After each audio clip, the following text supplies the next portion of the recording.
All right, so welcome back to Listen to the Rumors or Profit from the Truth. This is a series designed to help agents make great decisions for themselves and their careers. Thanks again for joining us. So we are back, and I'd like to re-welcome my guest, Cindy Dickerman. Hey, Dave. How are you doing today? Good. I'm doing great. I'm doing great. Well, this is one of our favorite topics, which is topic number 3, businesses worth owning, okay?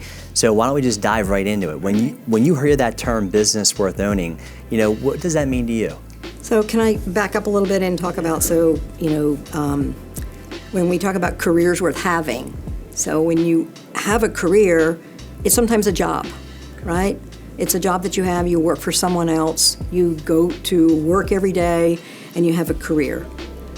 Business is worth owning something that you own. You are the CEO of your own company, right? So a business worth owning is obviously something that you must have passion about. You absolutely need to love it so it has value to you, it has value to your clients. And then as you build a business, it obviously has to have financial value. It needs to have it needs to be something that can be transferred. It needs to be able to be sold. Anyone who owns a business, no matter what the business is the value of that is an attorney's office is your database. A CPA is all the clients that you served over the years. So you have a tremendous amount of value in your business if you've done a lot of business over the years. So it's a business that has value, financial value, and it's something like you said, you've poured into for years and years and years. Yeah. And if you've done millions of dollars worth of business over the years, then you have a potentially $100 million, $200 million business. So that's it's what substantial. It means to me. It really is. Huge. Well, it's huge. here's And we don't think about it. No one teaches us to think about owning a business that we can sell. Yeah. Well, and here's the other thing too. I think a lot of people, when they hear the word business, they just think it's automatically easy street. Things are going to be fine and dandy. There's no trials and tribulations, and it's just all gravy. Oh my gosh. And yet we realize that, especially in the real estate world, that there's a lot of trials and tribulations you go through to build that business up and get it to the point. And when I hear you talk a lot about the database, I think about relationships. Absolutely. And how relationships and people really tie into the business side. Sure. What are your thoughts on that? Well, I try to not segregate real estate from any other business. You have a landscaping business, you have a hair salon, you are an attorney. Your business is the relationships that you have with your clients, the trusted relationships you've built over the years so that you have repeat and referral business. So the key to having a successful business is having people trust you. There's a lot of different components to real estate. And we have talked historically and throughout the area about the opportunity map, right? So especially in real estate. So let me ask you this: when you hear the word opportunity map, what does that mean to an agent in today's world? Yeah. So I'll go back to talking sort of give you sort of I think what I see is a timeline of a real estate agent. So when we get into real estate as a brand new agent, we kind of traditionally start out working with buyers because they're easier to come by. And then we become more of a listing agent. And then as you build your business, you become a business owner and you're sort of the CEO of your business and you're running a business.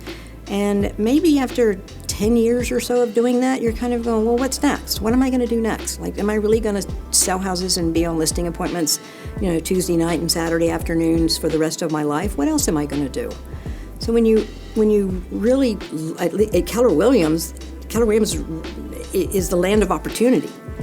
At Keller Williams, you can be a real estate agent, you can be a buyer's agent, you can be a buyer specialist, you can be a transaction manager, you can be a productivity coach, you can be a team leader, you can be an operating partner, and you can open franchises. You can be an investor in our title company, an investor in our insurance company. You can then become a partner with multiple other people and buy investment properties and build many streams of income. So, for example, our current president of Keller Williams, Mark King, started as an agent, and he followed the yellow brick road of Keller Williams opportunities and is now the president of Keller Williams 20 years later.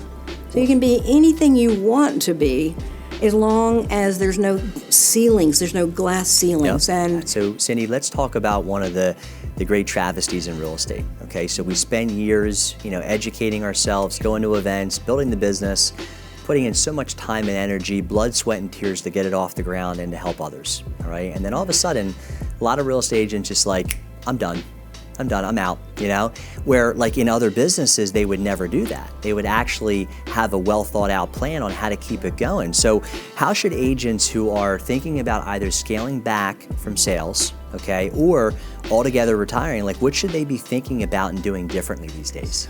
Well, let's do another comparison to sort of corporate America. If you are in corporate America, you need to stay in that teaching job for 35 years in order to have your pension, correct?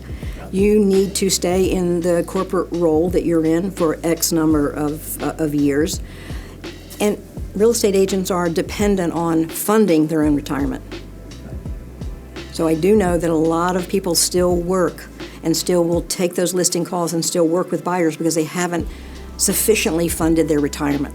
One of the things I learned when I first got really interested in helping other agents grow their businesses is like 78% of real estate agents had no retirement. It's incredible. It's a horrible number. And again, it's because they haven't been taught by the companies they're affiliated with, by the brokerages, nor by the real estate classes that they take, or the MCE classes that we take. No one teaches us how to run a business. So I think that's our greatest difference at Keller Williams is that's what we do teach, is how to run a business. So if someone's thinking about when am I going to retire, how can I retire, you've got to do a financial analysis and figure out when can I retire, and then you've got to really do a great soul searching and go, wait a minute, like I've been doing this for 20 years, and if I've done $10 million worth of business for 20 years, that's a $200 million business, right? If I did the math right. A $200 million business. So I'm thinking of, I'm not walking away from this. I don't want to sell anymore. I may want to cherry pick some of the business to sell, but let me go find a young, bright, smart person like yourself to partner with me, and work with me. Like, Dave, you know what? Maybe we could work out a relationship where if we have similar values, I would really love it if you would, help me find a way to exit the business. I can still be a part of it, and yet at the same time, you can run hard for the next 20 years, and I'll still have some long-term financial benefit from it. I'll have referral fees. You can buy the business. We'll put a value on the business, and we could do a leveraged buyout over some time. Yeah. Well, I think the other aha that I'm having as we're talking here is that when you establish a great business framework, it allows you to have something that's more sustainable. So that over time, if you do decide to do that and pursue that, you're going to be years ahead because it takes a lot of time to get to that point. Well, you're selling systems. Yeah. You're selling not only your data, you're selling systems.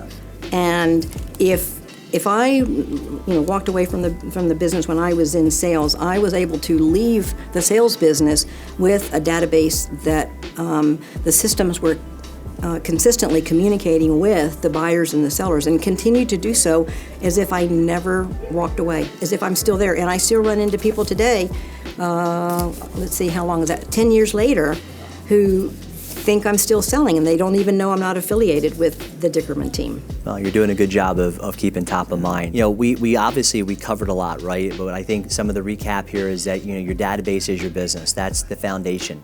You got to have good models and systems to keep that going over time, all right? And we understand too that, sometimes when we talk about it, it sounds a lot more simple than it is. We know that the devil's in the details, and you really need to have a good plan around it. So if you have any questions on it, like Cindy said, or you're just struggling with what that looks like, or to figure out what that plan may be 3, 5, 7, 10 years down the road, reach out to us, give us a call. We'll gladly help you through it. So our next topic is about wealth building, which is one of our favorite topics. So please don't miss out on that. Until next time, I'm Dave Batty. Thanks for tuning in.